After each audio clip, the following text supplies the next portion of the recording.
He cleaned floors no one else wanted to touch. Day after day, invisible in the eyes of those who passed him, until one man, a millionaire with power and pride, decided to humiliate him in front of everyone. But what he didn't know was that this ordinary cleaner carried a secret that could flip their world upside down. This isn't just a story about wealth or work, it's about dignity, injustice, and the moment arrogance meets its reckoning. The question is, who really holds the power? Marcus had spent years working as a cleaner in one of the city's tallest office towers. To most people, he was just a shadow, someone who moved quietly with his mop and bucket, making sure everything sparkled before the morning rush. He took pride in that work, even if few ever bothered to look him in the eye. Every night, while the world above him celebrated wealth and power, Marcus was the one keeping their floors polished and their offices spotless. He didn't complain. He had a small apartment, a modest life, and a heart that still carried hope. Each paycheck went toward supporting his younger sister through school, and he believed that one day she'd have a life far brighter than his own. But there was an unspoken truth. Marcus knew too well people judged him before they even heard his voice. His skin, his uniform, his role, it made him invisible at best, a target at worst. And though he was used to swallowing insults, something was about to happen that would push him far past the line of silence, because on one particular night, in that gleaming skyscraper, arrogance and cruelty would collide with dignity and resilience. And the man who thought he held all the power was about to be proven wrong. The night it happened started like any other. Marcus was on the top floor, pushing his cart down the silent hallway, the smell of lemon polish trailing behind him. He liked those late hours, no chatter, no crowd, just him and the quiet hum of the city below. But peace has a way of shattering without warning. The elevator doors slid open with a sharp ding. Out stepped Richard Halden, the building's most powerful tenant, a millionaire investor who carried himself like he owned not just the floor, but the air people breathed. He was sharply dressed, talking loudly on his phone, tossing words about deals worth more than Marcus could make in 10 lifetimes out at first. Marcus kept his head down. He'd learned it was safer that way. But Richard noticed him. His eyes narrowed, and then came the laugh, the kind that isn't just amusement, but dismissal. He covered his phone and said, "Funny, isn't it? A man like you scrubbing my floors. Bet you've never even seen the inside of a jet, let alone flown one." The words stung, but Marcus stayed silent. Years of insults had taught him restraint. Yet Richard wasn't finished. He stepped closer, towering over Marcus, as if humiliating him was entertainment. "Tell you what," he sneered. "Fly my plane, and maybe I'll hire you for something more. Heck, maybe I'll even let you marry my daughter."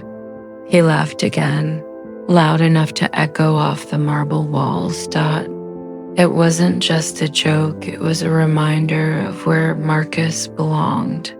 A cleaner, a nobody, but deep inside, something shifted. Marcus's father had been a pilot once, long before life had stripped the family of everything. And Marcus, though no one in that tower knew, had spent years studying, training, dreaming of the skies. Cleaning floors wasn't his destiny. It was just where life had paused him. Richard had no idea who he was mocking.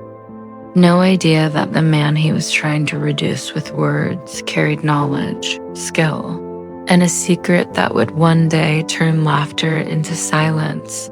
The tension thickened, As others stepped out of nearby offices, assistants, junior staff, even a security guard, they watched.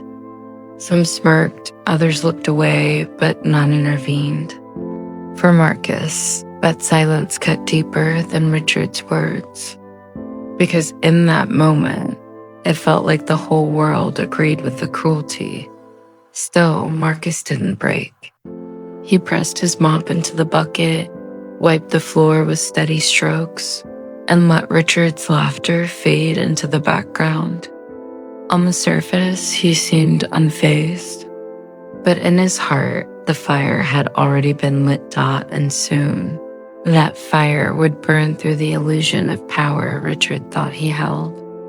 Because the truth Marcus carried, the one secret Richard could never imagine, was about to change everything. The next day, Marcus's world turned upside down. Richard, still amused by his own cruelty, decided to make a spectacle of him. In front of executives, clients, and staff, he retold the joke about the cleaner who wanted to fly a plane.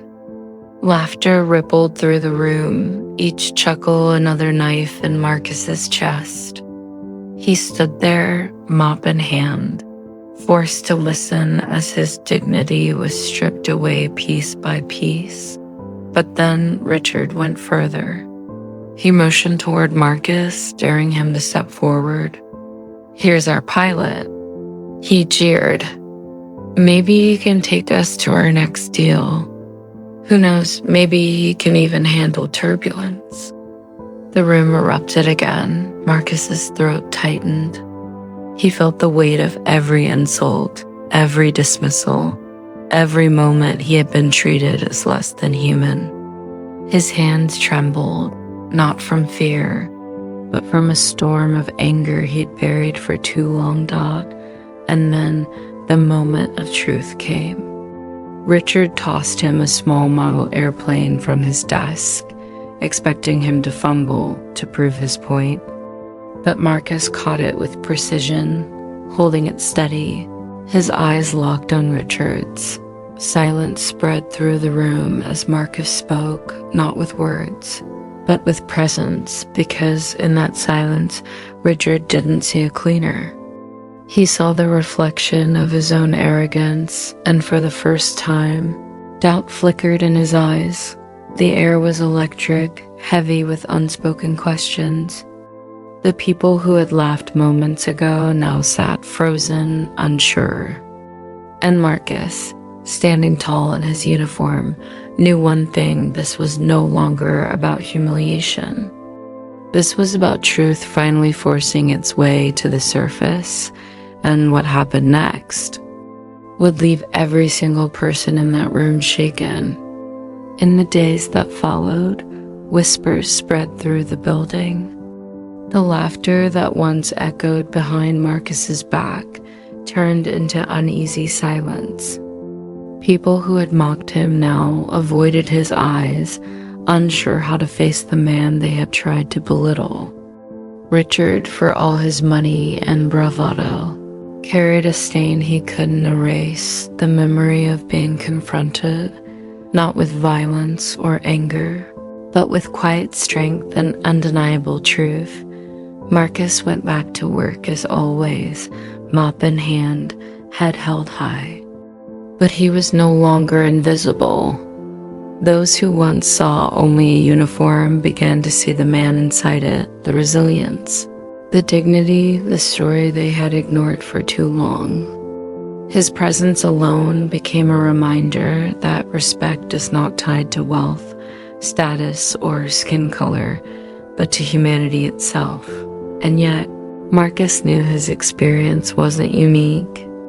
For every moment he stood tall, there were countless others still forced to bow beneath the weight of prejudice.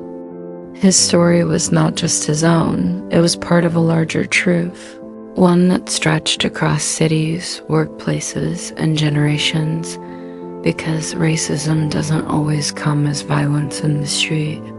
Sometimes it hides in laughter and silence. In the way dignity is stolen piece by piece until someone decides to take it back. So the question remains, how many more people like Marcus must endure humiliation before the world truly changes? How many more stories must echo before we start listening? This isn't just his story, it's ours to face. And the choice, in the end, is whether we remain silent bystanders or finally stand against the injustice staring us in the face.